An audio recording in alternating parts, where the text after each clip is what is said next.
Okay, so I've opened up a script which is pretty much where we left off last time. I'm actually going to go into the bring up the nodes a little bit and just move those out of the way. Just click in an empty space, and I'm going to bring in a node called the ShuffleCopy. I'll just leave it in space there for a second while we take a look at this. What the ShuffleCopy effectively does is it allows us to perform a shuffle and a copy within a single node. While I've got this open, you can see the difference effectively. It's basically a dual matrix. We've got two. You can see with the node that there's two inputs and there's a single output. So before I do anything else, I'm just going to connect up my viewer to the output. So because it combines a shuffle and a copy, it expects us to have two places to input. I'm just going to go to this RGBA and go directly to the read node itself.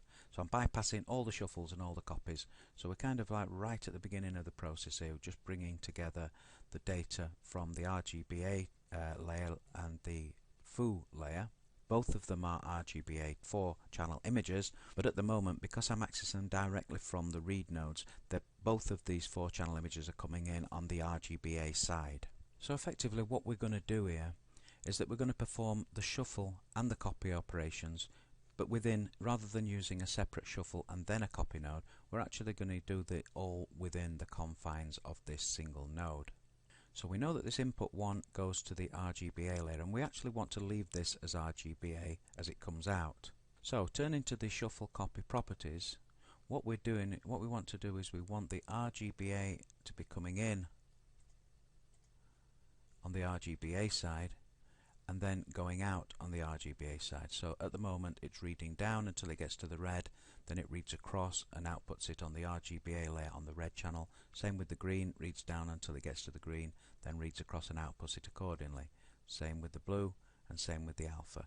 So in terms of the RGBA, that's doing what we want it to do. It's bringing it in on the RGBA and it's putting it out on the RGBA. So what's actually different here, what we're actually wanting to do is we're wanting to shuffle the input 2, which is the foo layer. At the moment, the 4-channel image data of the foo image is actually coming in on the red, green and blue and alpha channels, but at the moment it's actually going out via the same channels. So they're not actually shuffling and adding themselves to this data stream. So what we need to do is we need to actually tell it to come in on the R, G, B and A channels, but then go out. We go find our foo, but go out on the A, B, C and D channels. What we should see by doing that now, if we come to this, we should see on the RGBA, we should see that in the red channel we see our RGBA red, our green, we see the green channel, we see the blue and we see the alpha.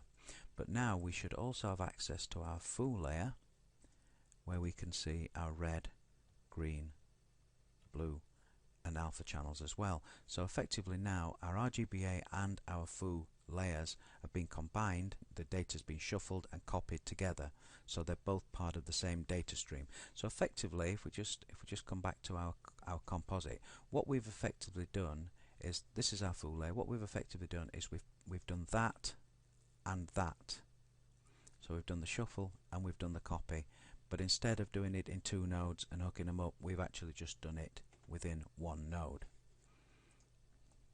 So what I would say about this is that the dual matrix nature of this node, I find that it can be a little daunting, and I think you really need to understand the principles of shuffling and copying before you really use it.